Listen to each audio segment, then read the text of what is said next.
द्वारका क्यों डूब गई? इसकी शुरुआत उस समय से होती है जब पृथ्वी पर अन्याय फैल चुका था। धरती माता की पीड़ा सुनकर देवलोक में भगवान विष्णु ने अवतार लेने का निर्णय किया। मथुरा की अंधेरी जेल में एक दिव्य शिशु ने जन्म लिया और अंधकार प्रकाश में बदल दिया। भयंकर वर्षा के बीच वासुदेव बाल कृष्ण को लेकर आगे बढ़े और शेषनाग ने उनकी रक्षा की। गोकुल पहुंचते ही सब शांत हो गया और यशोदा की गोद में कृष्ण सुरक्षित सो गए। समय बीता और वही शिशु 3 से 4 वर्ष का दिव्य बालक बन गया। मथुरा में कंस का भय था, लेकिन बाल कृष्ण सब कुछ शांत भाव से देख रहे थे। अधर्म का अंत हुआ बिना हिंसा, केवल दिव्य न्याय के प्रकाश से। जरासंध की सेनाएं मथुरा की ओर बढ़ी और युद्ध का साया गहराने लगा। कृष्ण गहरे विचार में डूबे, क्योंकि प्रजा की रक्षा सबसे बड़ा धर्म थी। उन्होंने यदुवंश को मार्ग दिखाया और मथुरा छोड़ने का निर्णय लिया। लंबा कारवां समुद्र की ओर बढ़ा, भविष्य की ओर अग्रसर। समुद्र तट पर कृष्ण ने वरुण देव से भूमि की विनम्र प्रार्थना की।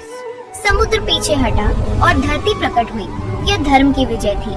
समुद्र से उठी स्वर्ण नगरी द्वारका, एक दिव्य स्वप्न की तरह। द्वारका वैभव, शांति और धर्म से भर उठी।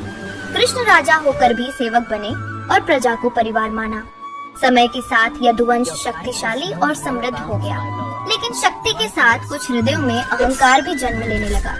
एक दिन ध्वज द्वारका आए, शांति और आशीर्वाद लेकर। कुछ युवाओं ने उनका उपहास किया और यही विनाश का बीज बना।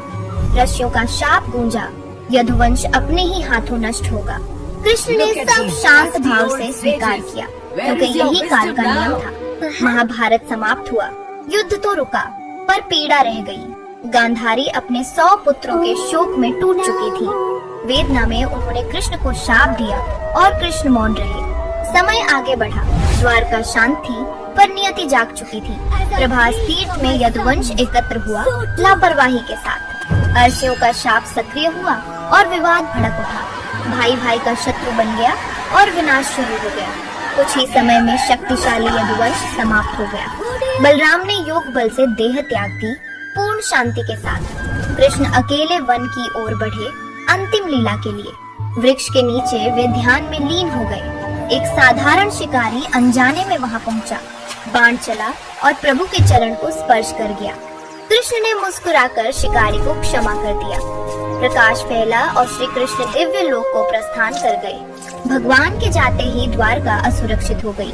समुद्र की लहरें नगर की ओर बढ़ने लगी। स्वर्ण महल धीरे धीरे जल में समाने लगे। मंदिरों की घंटियां मौन हो गईं। पूरी द्वारका समुद्र के गर्भ में समा गई। यह द्वापर युग का अंत और कलयुग का आरंभ था। द्वारका ने सिखाया कि संसार का वैभव क्षणिक है, लेकिन श्री कृष्ण की लीला अमर है। उनकी कृपा आज भी संसार पर बनी हुई है। अंधकार में भी आशा कभी समाप्त नहीं होती। जब जब धर्म संकट में होगा, कृष्ण अवश्य आएंगे। जय श्री कृष्ण। वीडियो पसंद आए? हाय फ्रेंड, अगर मेरी ये वीडियो अच्छी लगी हो, भक्ति वीडियो, तो please like, comment and share कर दीजिएगा।